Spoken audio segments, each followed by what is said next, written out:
Después de 2 semanas sin haberlo podido subir, hoy de nuevo toca analizar lo mejor de la jornada. Así que hoy en minuto 87 hacemos las 6 claves de la jornada 33 de la Liga EA Sports. Bueno, bienvenidos un día más al canal, bienvenidos un día más al vídeo de las claves, donde ya sabéis que analizamos con una serie de claves lo mejor de la jornada. Las dos últimas jornadas, la 31 y la 32, no lo pude subir por temas personales, pero bueno, hoy volvemos a ello, así que sin más dilación vamos a comenzar con el partidazo, donde me podía haber quedado.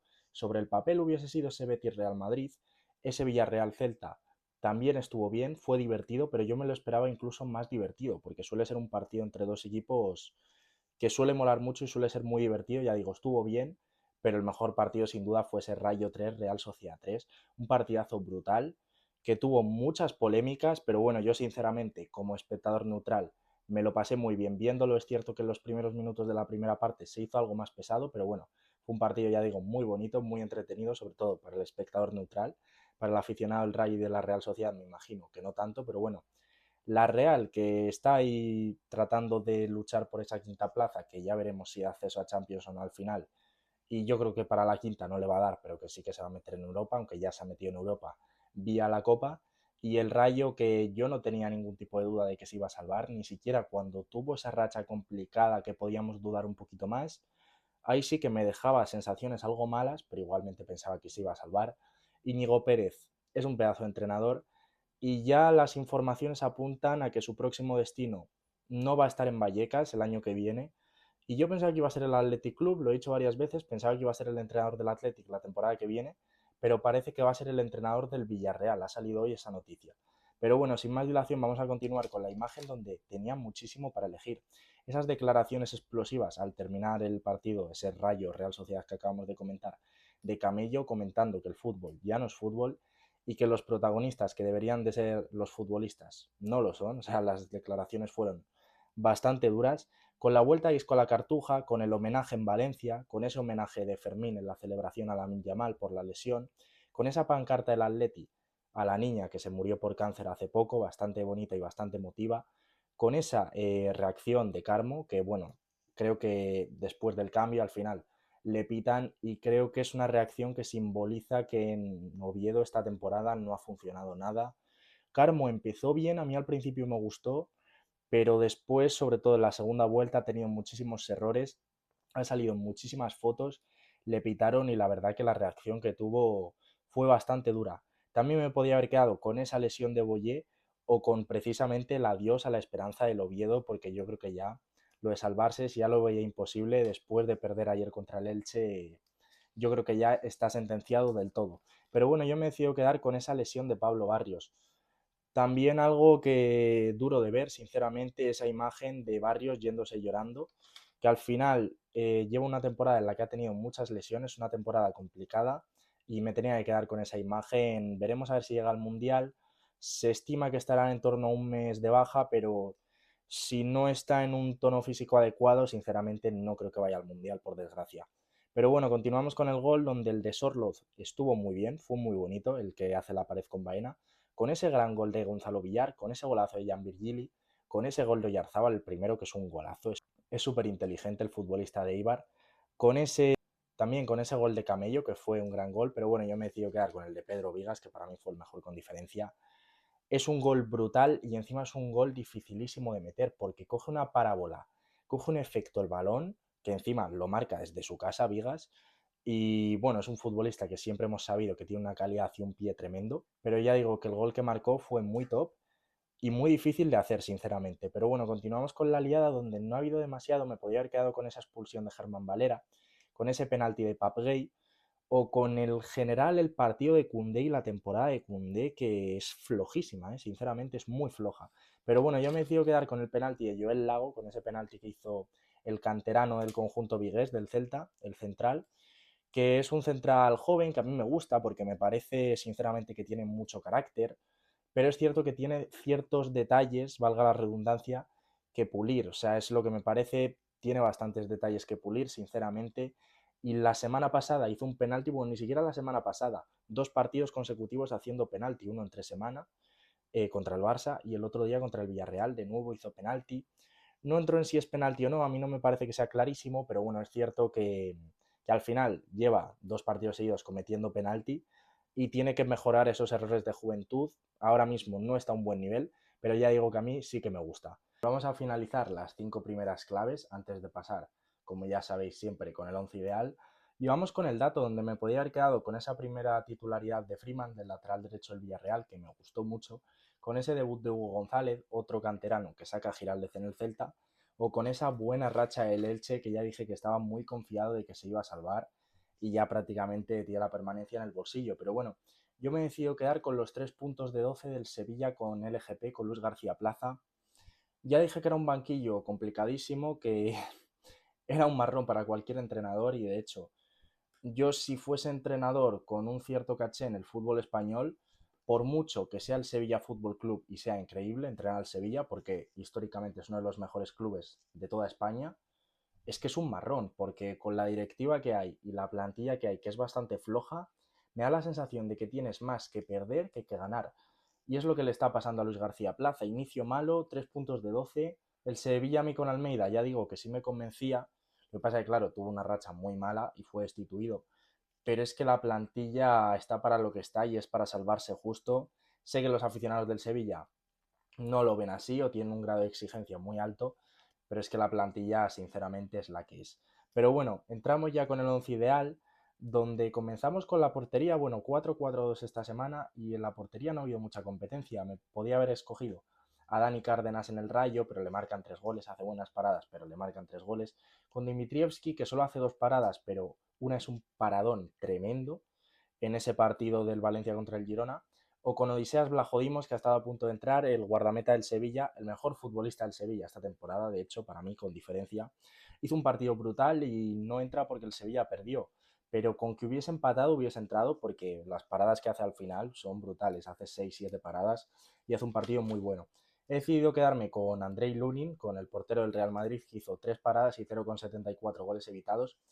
Hizo un buen partido, Lunin hizo un buen partido y salvó al Real Madrid, que podía haber perdido contra el Betis perfectamente, pero entra más por falta de competencia que por otra cosa. Pero bueno, aún así ya digo que hizo un buen partido.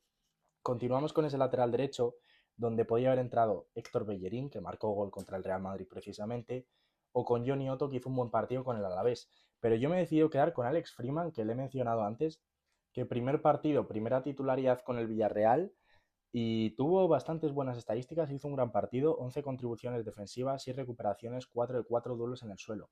Gran fichaje, o eso tiene pinta, una vez más del Villarreal, que ya sabéis que ficha muy bien.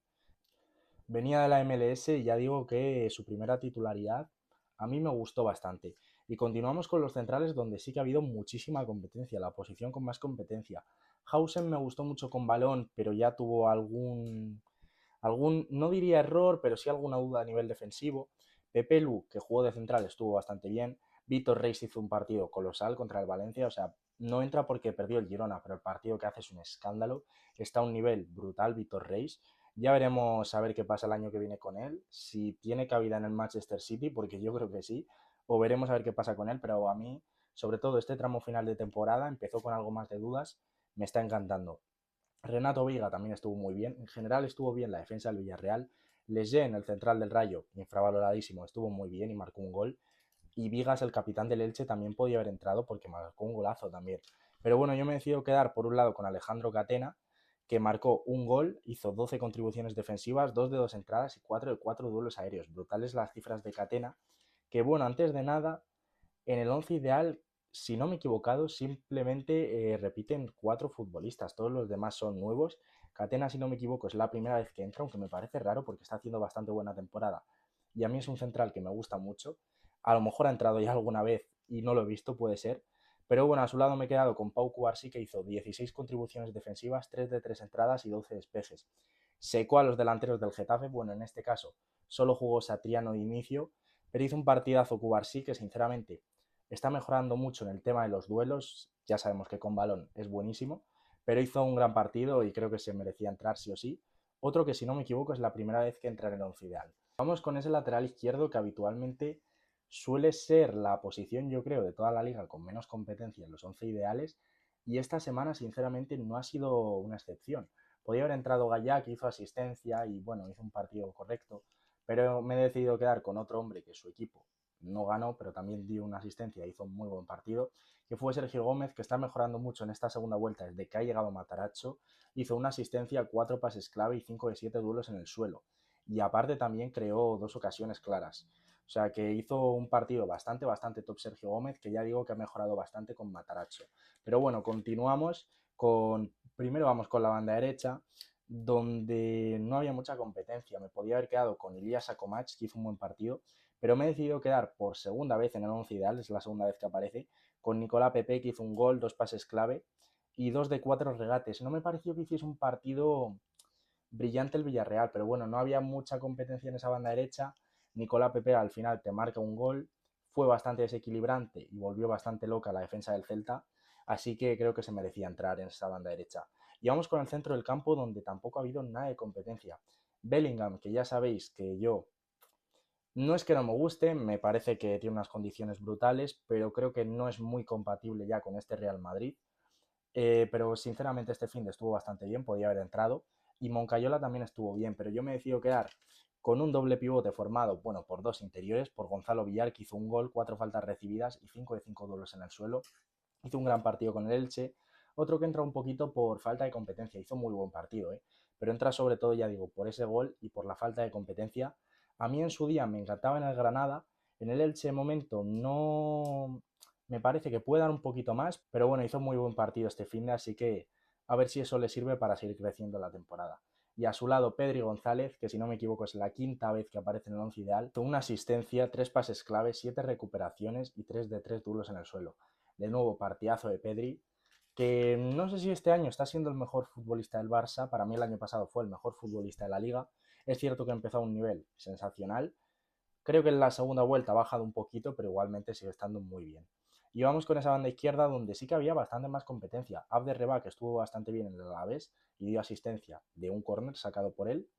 Me podía haber quedado con Rashford también, me podía haber quedado con Ilias Chaira, que fue lo mejor del Oviedo, sinceramente. Me podía haber quedado con Fermín, que me gustó bastante, pero yo me he decidido quedar por segunda vez en el once ideal con Ramachani como representante del Valencia.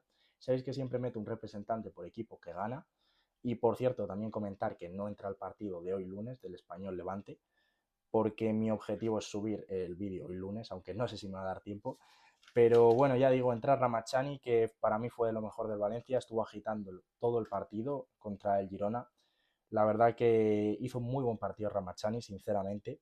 Y a mí me gustó mucho, ya digo, hizo un gol, una ocasión clara creada y 8 recuperaciones, y yo creo que tenía que entrar sí o sí. Y arriba, bueno, tampoco había tanta competencia, pero sobre todo había 3 nombres muy tops.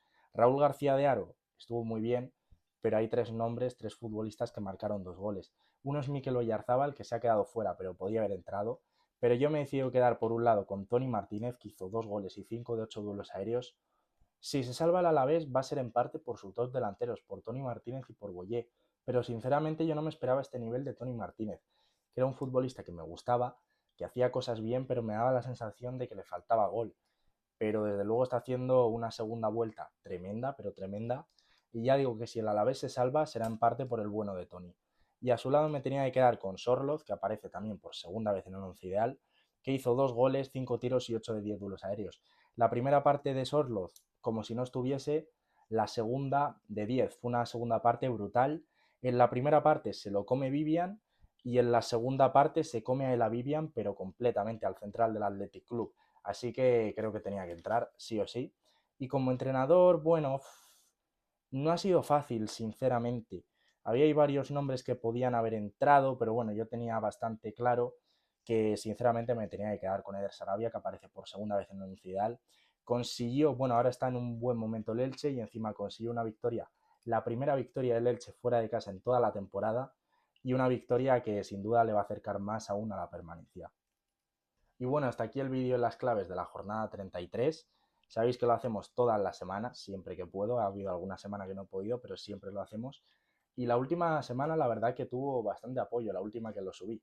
Así que me alegro que tuviese apoyo. Si os gusta, dejaros un like, que es importantísimo para mí, me ayuda mucho. También una suscripción, que me ayuda todavía más. Y dejarme un comentario también comentando un poquito qué opináis del once ideal. Y me ha faltado algún dato también interesante que comentar, pero bueno, ya digo, suscribiros y activar la campanita para no perderos nada.